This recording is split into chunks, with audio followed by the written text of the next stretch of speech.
Today, I'm going to tell you exactly how to buy property with your super and when it makes sense. I'll explain what a self-managed super fund is, why you might use one, the pros and cons, walk you through a concrete strategy with a visual example, and then detail under what scenarios this strategy works best and how it fits into your overall investment plan.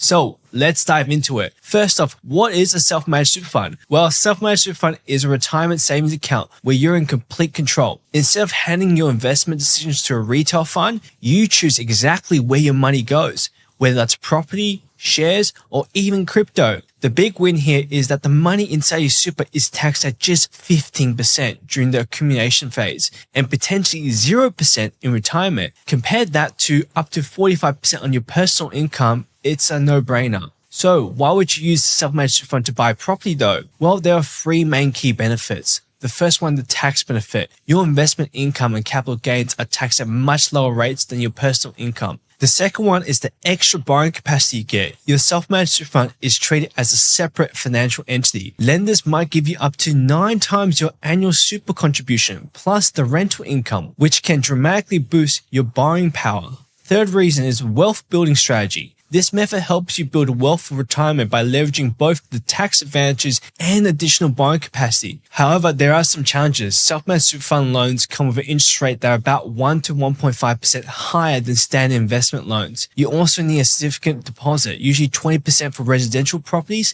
and around 30% for commercial ones, since there's no LMI available. Plus, setting up and managing a self-managed super fund involves costs like setup fees between $2,000 to $5,000, annual accounting fees, and audit fees, and you must stick to the strict rules. For instance, you can't do any major renovations, and you need to maintain liquidity buffers at around $20,000 for emergencies. Now, let's walk through a visual example of the strategy. Imagine a split screen on your monitor. On the left, you see your personal finances taxed at the full marginal rate of up to 45% plus the Medicare levy. On the right is your self-managed super fund when the money grows at just 15% tax and possibly 0 at retirement. Now picture a bar chart showing that you need at least $120,000 to $150,000 in your super to get started. Next, consider a $500,000 property. You need a 20% deposit. That's $100,000, while your self-managed super fund borrows the rest. Lenders might offer you up to 9 times your annual super contribution plus the rental income. So if your property generates $25,000 a year in rent and you're contributing $20,000 annually, your total qualifying income for the loan is $45,000. Multiply that by 9 and you now have $405,000 in borrowing capacity.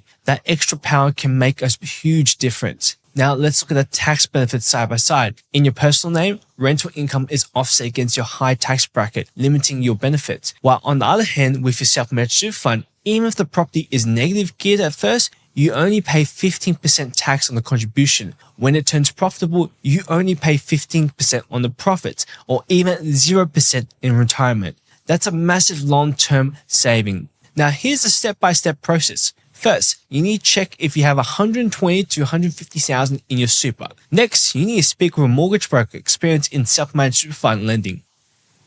Third, you need to set up a self-managed super fund, so you need to work with an accountant and a legal advisor to establish that self-managed super fund properly. Fourth, you need to secure a loan approval. Ensure you maintain a liquidity buffer around $20,000 for emergency. 5. Purchase the property. So use the correct legal structure, ensure a bare trust to avoid pitfalls like double stamp duty. Now let's discuss when this strategy works best and how it fits your overall plan. So when does this strategy work?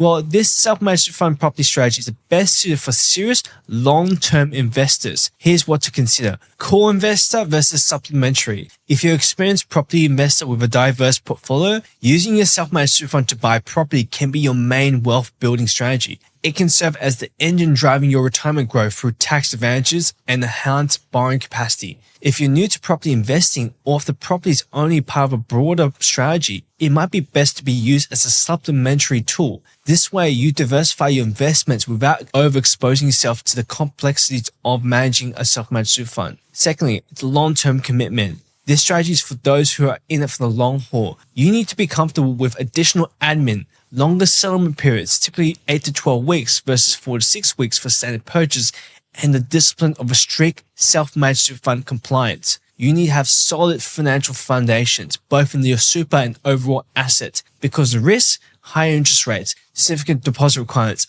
ongoing management costs means you need to be financially robust. If you're near retirement or if extra paperwork and compliance doesn't appeal to you, this strategy might not be the best fit for you. Consider whether the property is central to your investment approach. If real estate is your main focus and you're eager to take complete control of your investments, a self-managed fund can be transformative. If not, it might serve as a strategic addition to a diverse portfolio that includes stocks, bonds, and other assets. Overall strategy summary. So for core investors, use your self-managed fund property investment as the main driver of your retirement wealth. Commit a significant portion of your super to property, actively manage it, and plan for long-term growth by reinvesting tax-efficient gains. For supplementary investors, integrate self-managed fund property into a broader, diverse strategy. Use it as an additional income and growth stream while keeping your primary investments in other asset classes. This balanced approach minimizes risk while capitalizing on the benefits of property investing.